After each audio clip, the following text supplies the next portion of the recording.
I'm not sure we could have done this notion of an interlinked Marvel Cinematic Universe without Captain America. Whether it's bit by a spider or exposed to gamma rays, the notion of a superpowered human started with Steve Rogers. He is the backbone of the universe.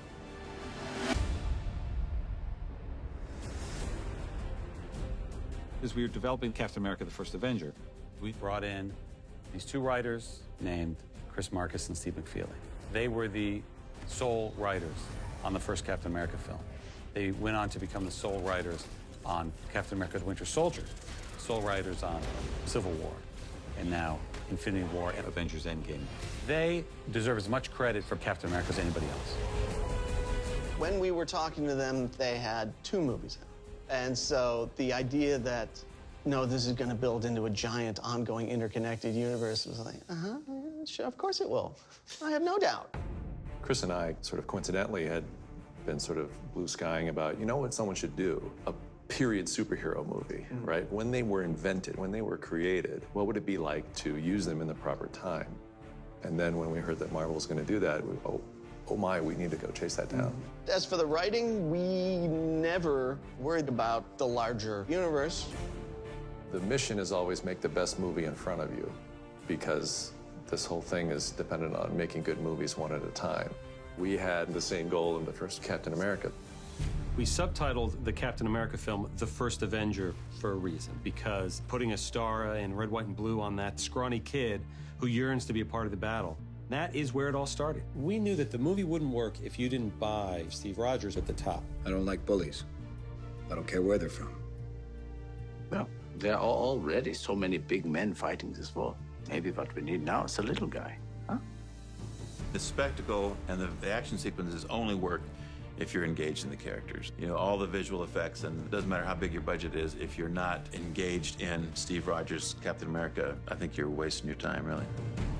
We needed to fall in love with skinny Steve Rogers before he ever became Captain America. And never forget that he's in there. Yeah. The serum amplifies everything that is inside, so good becomes great, bad becomes worse. This is why you were chosen. Because a strong man who has known power all his life may lose respect for that power, but a weak man knows the value of strength. Steve Rogers, more than any of the other superheroes, really kind of loses who he was in the process of becoming Captain America. The old him ceases to exist. There's no life of Steve Rogers that he goes back to. In the Avengers, he's the leader because he's completely dedicated to everything, partially because he doesn't have anything else to turn to. His desire to keep it ordered and to keep some meaning, all of that stuff is still an issue for him. He's always been this very austere kind of guy, but had this real loyalty to institutions and to people. We have orders. We should follow them. Following's not really much down.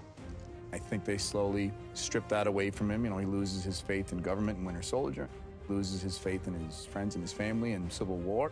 You know, I think when we see him in Infinity War, he's just turned his back on a lot of things. Earth just lost her best defender. So we're here to fight. And if you want to stand in our way, we'll fight you too. With this movie, they let him kind of return back to that hopeful soldier, leader. This is the fight of our lives. And we're gonna win. Whatever it takes. When we first met the folks at Marvel, we chased the Captain America job and certainly had no idea that it would lead to the next 10 years of our career. And we've had Cap most of the way. It's been a lot of fun having someone with that gravity. It's a rare character. You don't get to write that character much anymore. He's an aspirational figure. It's a combination of where we put him in the universe and Cap rising to the challenge. You just don't know when to give up, do you? I can do this all day.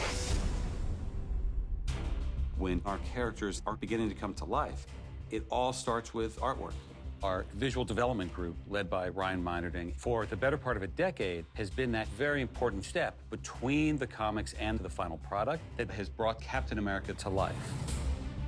One of the great things about the comics is that Captain America was always designed to read really quickly.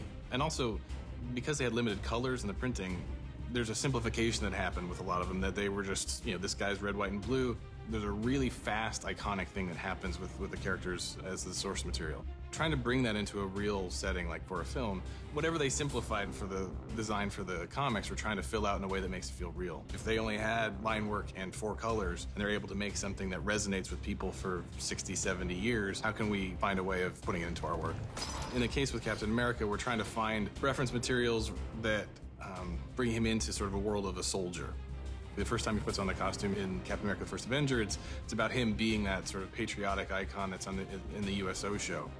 So that was where we were trying to sort of take those really classic and iconic lines that were designed back in the 40s and turn it into something that was always kind of meant to be a little bit goofy, sort of put him on stage and say, you're a symbol for America, show us how much of a symbol you are.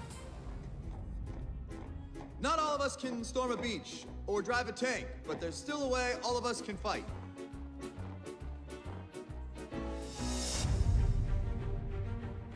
One of the amazing things about being able to work on a character through multiple movies is that you actually get to tell the story of the character through the costume. Seeing Cap's change from Captain America: The First Avenger through Avengers and into Winter Soldier, for example, is a pretty big visual change. Being a person in the 1940s and coming forward into 2012 and sort of living in that period of time and being a fish out of water, and then sort of acclimating very quickly and becoming this very stealth-oriented, extreme tactical ops person is a crazy change.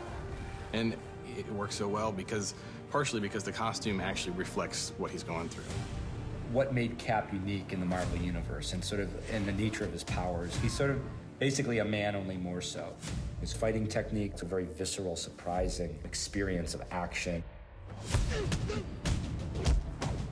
From a visual standpoint, you take the script and you identify like 10 great moments in the movie, and then you take a brilliant artist like Ryan and you say, here's what we're looking for from this moment. And then Ryan draws up and colors and inks a beautiful, frame from the movie. Before we get started, does anyone want to get out? They do incorporate lighting. They incorporate strong visual element. Where will the camera be in a very, sort of dynamic and specific moment? And that does inspire the movie. For Captain America, almost every iconic sequence came right out of Ryan's original drawings, where he was just by himself with his drawing pad at his computer. I've been at Marvel for about 12 years, which is almost the entire time that Marvel Studios has existed. There's a sort of a craziness to the notion that I've been able to stay with the character over the course of 9 years. Being that sort of medium between the comics and what is actually on screen has been a joy that I couldn't have imagined. When we really distilled the core qualities that we wanted out of Captain America, I think there's a moral fiber to him that really isn't something that you act, that it's something you need to possess. And Chris Evans was someone who seemed to inhabit all of those qualities the most. So everyone was in love with the idea of Chris, except Chris. The only reason there was hesitation to begin with was because of the commitment. It's a big movie, and those are the movies that if they succeed, there's a change, a lifestyle change. And if it fails, it's a whole other can of worms.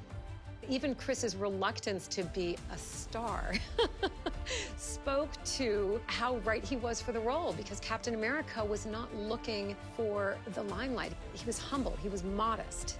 You needed to feel that in his bones. I love the character.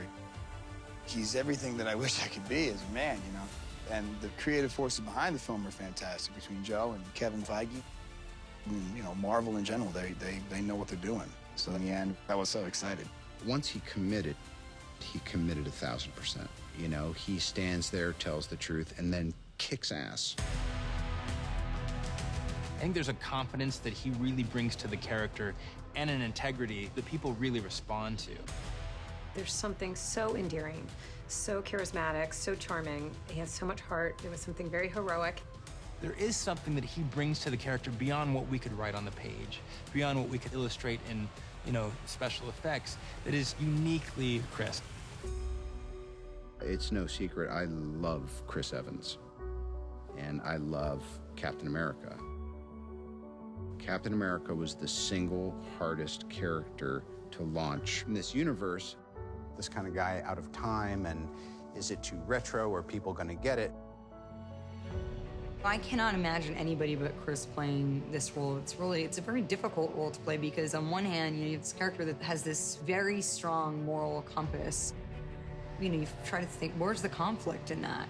He allows himself to be vulnerable. He allows himself to not take it so seriously. Don't worry about it. It's just It makes you love that character, and it makes people want to follow him. It's been really great watching him sort of pull this off. What he does in these movies may look effortless, but it's effortless because, it's a testament to what he's done with the character.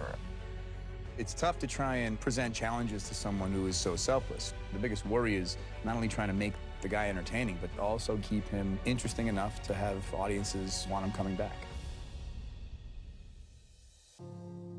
Every time I see Evans, he's like more and more like Cap.